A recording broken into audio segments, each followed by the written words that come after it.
Two teens, Taki Tachibana and Mitsuha Miyamizu start to talk, all the while.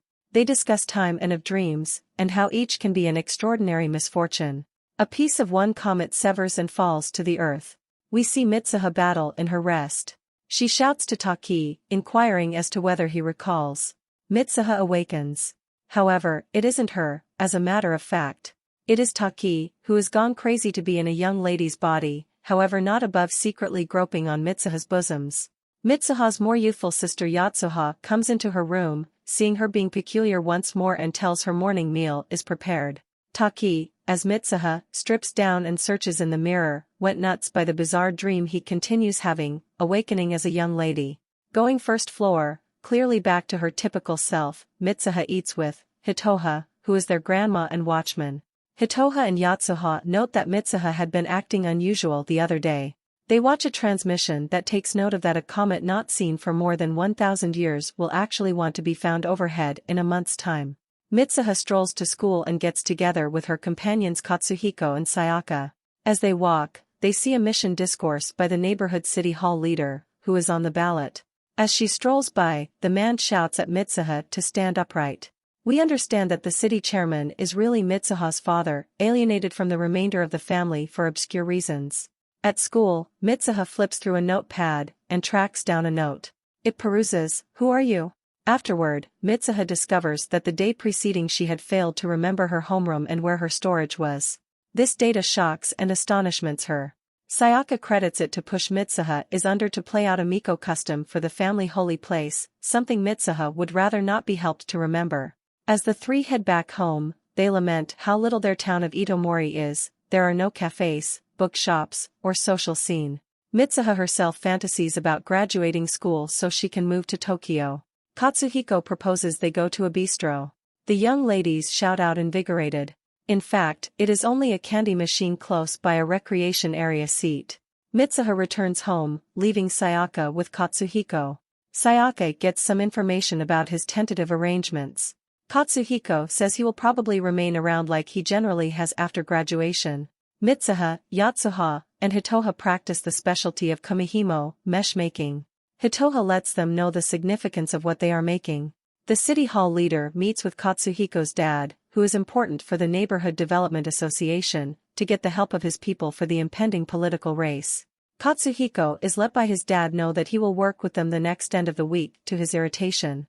The following evening, Mitsuha and Yatsuha play out the custom for their sanctuary, which incorporates ritualized moving and the production of kuchikamizaki, a purpose where somebody bites rice into a glue and spits it back into a bowl, permitting it to age into liquor.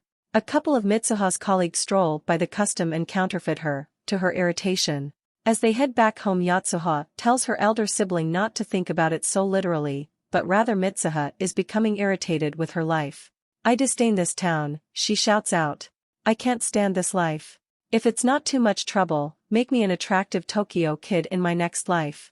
The following day, Mitsuha awakens, however not as herself. She is in Taki's body. She is very upset to truly be a kid and all that involves. Figuring out she has slept in, she rapidly gets dressed and takes off, unexpectedly struck that she is at long last strolling around Tokyo. Mitsuha, as Taki, shows up to school hours late and is confronted by his companions Shinta and Tsukasa, who note that Taki has been acting peculiar too. They recommend going to a bistro, and Mitsuha promptly concurs as there are none where she resides. Getting an approach Taki's telephone, she understands Taki has some work at an eatery and she will be late. Mitsuha goes to work, however being Taki is more enthusiastically than it looks. She is ill-equipped to work in an eatery, committing errors throughout the evening. It at long last reaches a crucial stage, when a man attempts to con the spot with the expectation of complimentary food. Mitsuha is overpowered, and when the man needs to start a quarrel for no obvious reason, Taki's more established colleague Ms. Okudera comes over and handles what is happening. However, the man cuts her skirt with a case shaper in a spirit of meanness.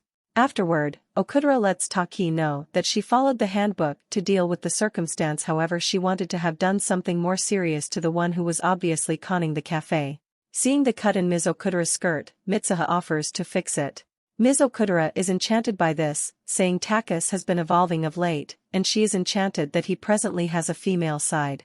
The following day, Taki has returned to ordinary and remains unaware of the earlier day. The staff he works with needs to know more subtleties with his relationship with Ms. Okudera, however he has no clue about what they are referring to. Ms. Okudera comes in and lets them know all to have a decent day, winking at Taki, which makes him become flushed. By this point, Taki and Mitsuha understand their body-exchanging dreams are really occurring, and do whatever it may take to assist one another, assuming they switch bodies. Composing notes to one another on their advanced mobile phones, and in journals, they each set standard procedures so they don't step aerobics every other's toes. Mitsuha's rules are more worried about decorum, not making them clean up as her, so damnation see her bare, and other meaningful gestures. Taki gives her tips on his work and tells her not to blow all his well-deserved cash on desserts, which just causes him to need to take more moves at the eatery.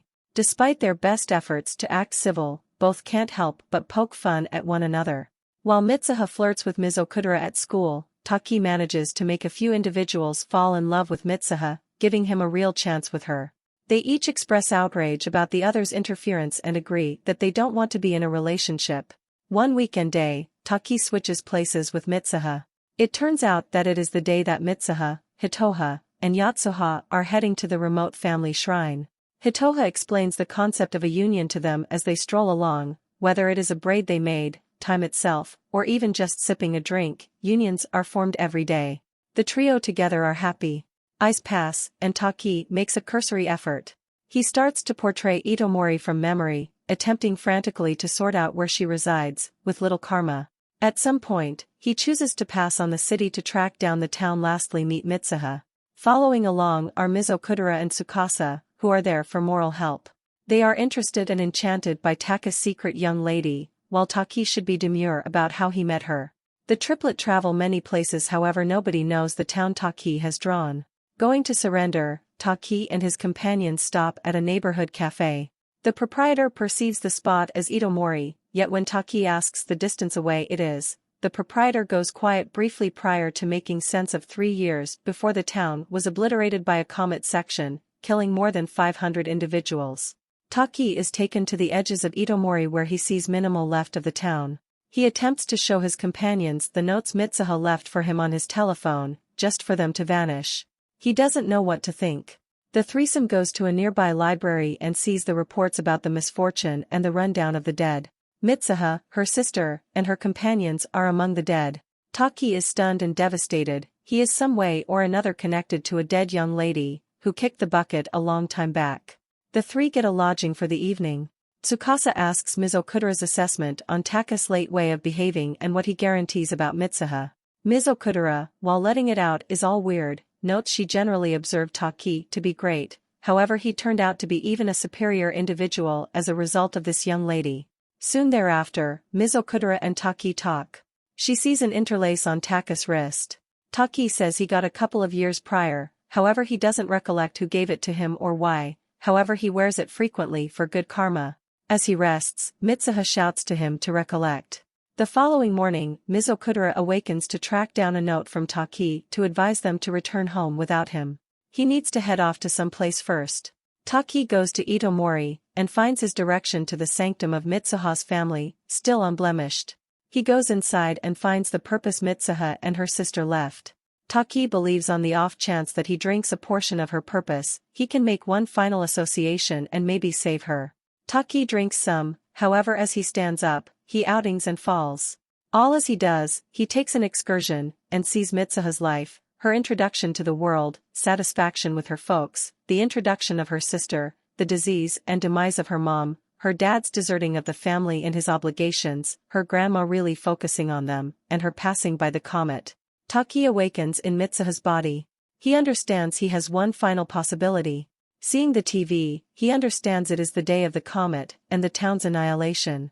Attempting to converse with Hitoha, Hitoha understands that another person occupies her granddaughter, as she had a comparative peculiarity happen to her when she was more youthful. Taki contemplates whether Mitsuha's family line had these associations. Taki, as Mitsuha, educates Hitoha regarding the comet however is told nobody will trust them. Undaunted, Taki tracks down Mitsuha's companions Katsuhiko and Sayaka and let them know what will occur. Notwithstanding questioning everything that they have been said, they trust sufficiently her to help. They make an arrangement to take out the town's power with explosives taken from Katsuhiko's dad's development organization. Sayaka then will get on the crisis communicated station and advise everybody to empty to the school, well out of the shoot span of the comet. Nonetheless, they should persuade the city chairman, Mitsuha's father, of the seriousness. Taki goes to Mitsuha's dad, however all the man can see is that his little girl has gone crazy and orders her to see a specialist.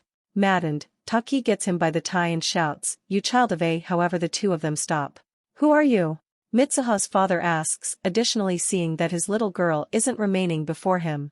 In any case,